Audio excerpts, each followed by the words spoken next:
Hello friend, स्वागत है आपका डिवोटेड फॉर सिविल सर्विसेज में। आज मैं आप लोग के लिए आई हूँ करंट अफेयर। तो आप लोग इसको सुन के ज्ञान अर्जित कीजिए और इसका आनंद लीजिए। देखिए, सबसे पहले आज हम बात करेंगे डीपीडीपी यानी कि डिजिटल व्यक्तिगत डेटा संरक्षण अधिनियम 2023, digital personal data protection act 2023। आखिरकार ये है क्या, ये सुर्खियों में क्यों आया? हुआ क्या कि भारत के राष्ट्रपति ने डिजिटल व्यक्तिगत डेटा संरक्षण अधिनियम को इन्होंने अभी हाल ही में 2023 में ही इन्होंने मंजूरी दे दी है। उसके प्रावधान ये इन्होंने बताया है कि इस अधिनियम का जो मुख्य उद्देश्य होगा वो ये होगा कि डिजिटल व्यक्तिगत डेटा को प्रोसेसिंग को विनियमित कैसे करना है आखिरकार। तो इन्होंने बताया कि इनमें व्यक्तियों के व्यक्तिगत डेटा के संरक्षण के अधिकार को सुनिश्चित करने का प्रावधान है कि आखिरकार जो मनुष्यों का यानी कि जो व्यक्तियों का पर्सनल डेटा है उसको कैसे रेगुलेशन दिया जाए, उसको कैसे मतलब विनियमित किया जाए। तो इन्होंने बताया कि ये जो अधिनियम है इसके काफ़ी प्रावधान है, एक ही प्रावधान है, कई प्रावधानों के बारे में बताया है और जो मुख्य प्रावधान है उन पे यहाँ पे नज़र डाली गई है, यानी कि एक थोड़ा सा उसका कुछ हिस्सा बताया गया है जो बहुत इंपॉर्टेंट है, बहुत ज़रूरी है। तो इन्होंने सबसे पहले ये बताया है कि ये जो अधिनियम है ये डेटा प्रोसेसिंग यानी कि व्यक्तिगत डेटा का कहाँ पे आप संग्रहण करेंगे, भंडारण करेंगे और उसका अगर कोई उपयोग है तो उसको कैसे आखिरकार आप करेंगे, ठीक है ना? तो इसके लिए डेटा फिड्यूशरी के उत्तरदायित्वों का निर्धारण भी किया गया है। इसमें ये होता है, मैंने आपको बता ही दिया अभी शॉर्ट में, कि आप कैसे उसको भंडारण करेंगे, कैसे संग्रहण करेंगे और आखिरकार किन कंपनियों को आप उनको उपयोग के लिए देंगे। ऐसे सभी को नहीं दिया जा सकता, ठीक है ना? और इसमें क्या बताया गया है कि जो डेटा प्रिंसिपल या जो डेटा का स्वामी है यानी कि जिसका भी डेटा लिया गया है, ठीक है ना, तो उसके अधिकार और कर्तव्य भी ये निर्धारित करता है। साथ ही ये भी बताता है कि ये अधिनियम जो है अधिकार और कर्तव्य मैंने बता ही दिया, दायित्वों के उल्लंघन के लिए आपको केवल क्या बोलते हैं, शारीरिक दंड ही नहीं बल्कि बल्कि वित्तीय दंड का भी ये प्रावधान करता है। अब इसमें इनके कुछ प्रावधान हैं, उन पे मैं आपको बताती हूँ कैसे क्या करना है। देखिए, पहला प्रावधान इसका ये है कि इसकी विशेषता ये है कि ये आखिरकार किन लोगों पर लागू होगा। ये किन पर लागू होगा? देखिए, जो भारत में डिजिटल व्यक्तिगत डेटा की प्रोसेसिंग लागू होंगे कहाँ पे? जहाँ पे कोई डेटा डिजिटल ऑनलाइन के रूप में एकत्र किया गया हो, ठीक है? कोई डेटा गैर डिजिटल यानी कि ऑफलाइन के रूप में भी अगर एकत्र किया गया है तो भी उन पर ये जो अधिनियम है डीपीडीबी 2023 ये लागू होगा, ठीक है? और जो है अब पहले आप ये कह लो कि ऑफलाइन है, बाद में उसको डिजिटलीकृत नहीं किया गया, लेकिन ऐसा नहीं है। अगर ऑफलाइन भी आपने लिया है, बाद में अगर उसका डिजिटलीकरण हो गया है तो भी उन पर ये डेटा लागू होगा। इसके प्रावधान भारत के बाहर जो है डिजिटल व्यक्तिगत डेटा की प्रोसेसिंग पर भी लागू होंगे। मैंने जैसा कि अभी आपको बता ही दिया, भारत के बाहर भी लागू होंगे यदि उस प्रोसेसिंग का उद्देश्य का उपयोग मतलब क्या है कि करके भारत में वस्तुओं या सेवाओं को उपलब्ध कराना है, यानी कि उस डेटा का आप यूज़ करके भारत के लिए उसको यूज़ करेंगे किसी भी तरीके से, किसी के पर्सनल डेटा को अगर आप भारत के लिए यूज़ करेंगे तो फिर ये अधिनियम उन पर भी लागू होगा। अभी किन पर लागू नहीं होगा? जैसे किसी भी व्यक्तिगत उद्देश्य के लिए प्रोसेस्ड व्यक्तिगत डेटा। प्रोसेस्ड का मतलब आप समझ ही गए होंगे कि जो उनकी प्रक्रिया है उन पर ये डेटा लागू नहीं होगा, ठीक है? व्यक्तिगत डेटा जिसे निम्नलिखित द्वारा सार्वजनिक रूप से उपलब्ध कराया जाता है, ठीक है, उन पर भी ये लागू नहीं होगा। ध्यान रहे, लागू नहीं होगा की बात, तो लागू नहीं होगा, ठीक है ना? फिर क्या इसमें बताया गया, यदि डेटा प्रिंसिपल खुद अपना डेटा सार्वजनिक रूप से उपलब्ध कराता है या यदि कोई अन्य व्यक्ति किसी दायित्व के तहत कानूनी दायित्व के तहत कोई अन्य व्यक्ति कानूनी दायित्व के तहत किसी के व्यक्तिगत डेटा को सार्वजनिक रूप से उपलब्ध कराता है तो भी उन पर ये लागू नहीं होगा। आई होप आपको ये बातें समझ में आ गई होंगी। फिर हमारा आखिरकार कंसेंट क्या है, सहमति क्या है? इसमें यह है कि डेटा प्रिंसिपल द्वारा दी गई सहमति के बाद ही व्यक्तिगत डेटा को प्रोसेस किया जा सकता है। आप ऐसे उसको प्रोसेस नहीं कर सकते हैं, जिसका डेटा है उससे परमिशन आपकी अनिवार्य है। वो भी केवल, हाँ ये भी बात है, वो भी केवल वैध उद्देश्य के लिए, नहीं कि आप उसकी परमिशन लेके कुछ भी आप जो है गलत कार्यों में उसको संलिप्त कर दीजिए, ऐसा नहीं होगा। डेटा प्रिंसिपल को किसी भी समय अपनी सहमति वापस लेने का अधिकार। मान के चलो आज किसी पर्सन ने डेटा दिया और फिर बाद में कह रहा नहीं अब मुझे नहीं ये चीज़ें करवानी है, तो फिर अपना वो डेटा फिर वापस भी ले सकता है, उसको राइट होगा।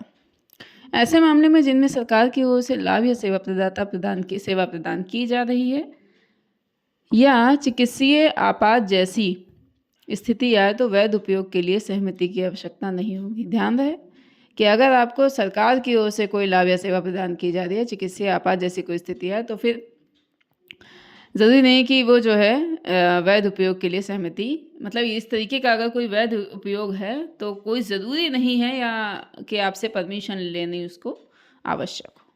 ठीक है। किसी बालक या दिव्यांग व्यक्ति के मामले में उसके माता पिता कानूनी संरक्षक द्वारा सहमति प्रदान की जाएगी। आपको ये बात समझ में आई गई होगी। कोई अगर दिव्यांग है या फिर कोई बालक है जो कि 18 साल से कम है, तो फिर उसके परमिशन की नीड नहीं होगी, उनके मदर फादर या फिर जो भी उनके पेरेंट होंगे उनकी नीड होगी, जो उनके संरक्षण में होंगे, मतलब जो उनका संरक्षण कर रहे होंगे। फिर हमारा भारतीय डेटा संरक्षण बोर्ड, ये क्या है? इसमें क्या है? इसमें केंद्र सरकार द्वारा DPBI, आप समझ गए होंगे, DPBI भारतीय डेटा संरक्षण board, data protection board of India, DPBI, ठीक है, के गठन का प्रावधान इसमें किया गया है।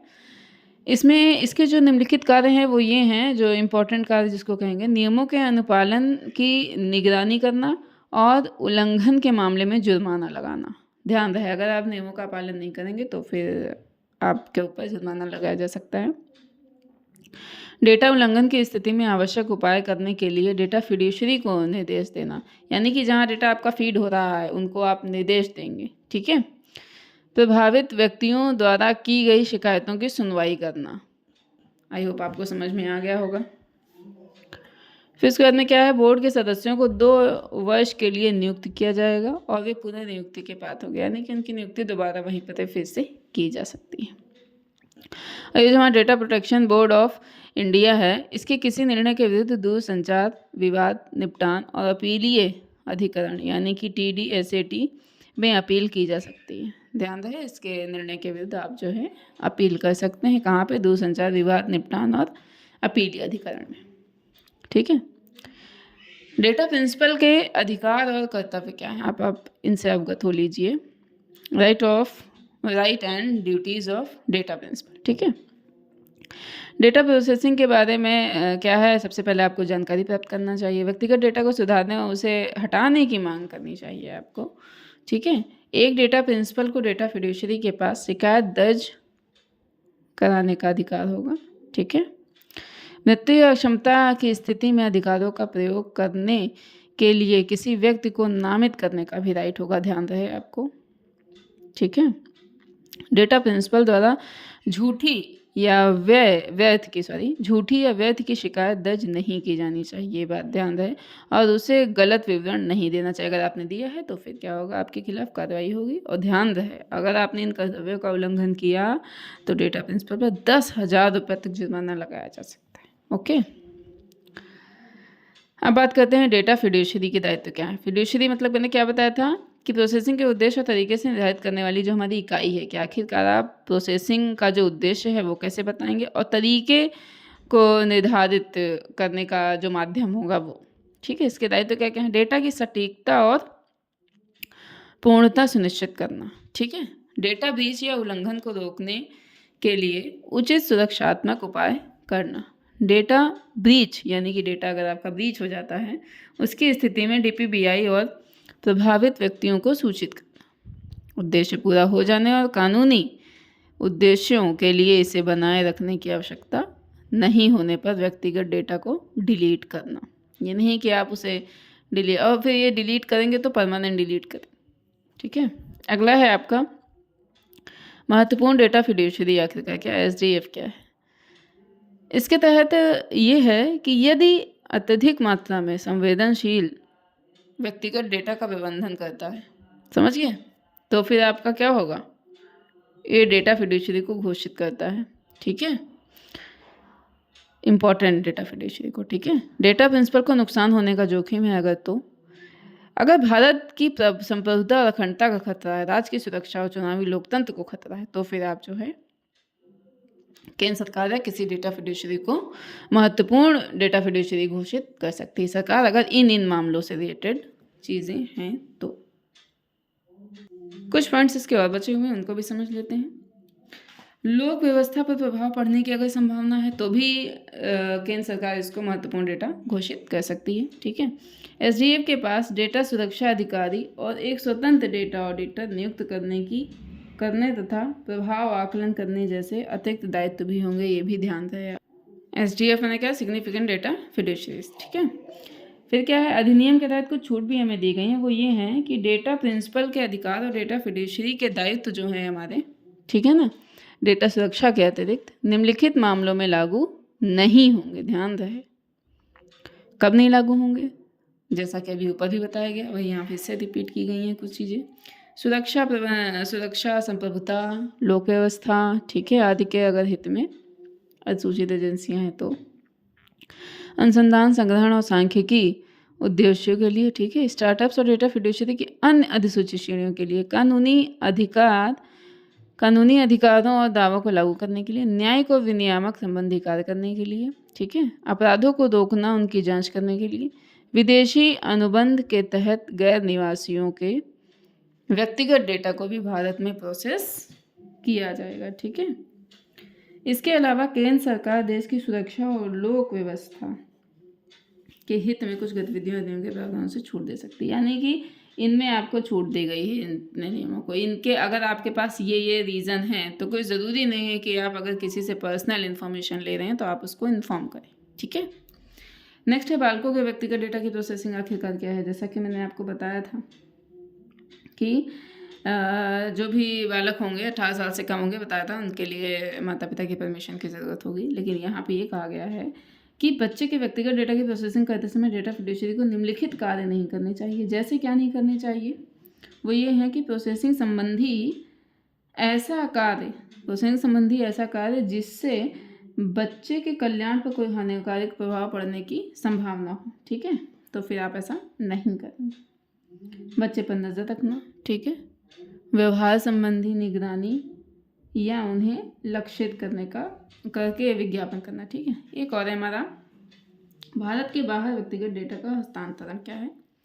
इसके तहत ये है कि सरकार द्वारा प्रतिबंधित देशों को छोड़कर भारत के बाहर व्यक्तिगत डेटा के हस्तांतरण की अनुमति देता है।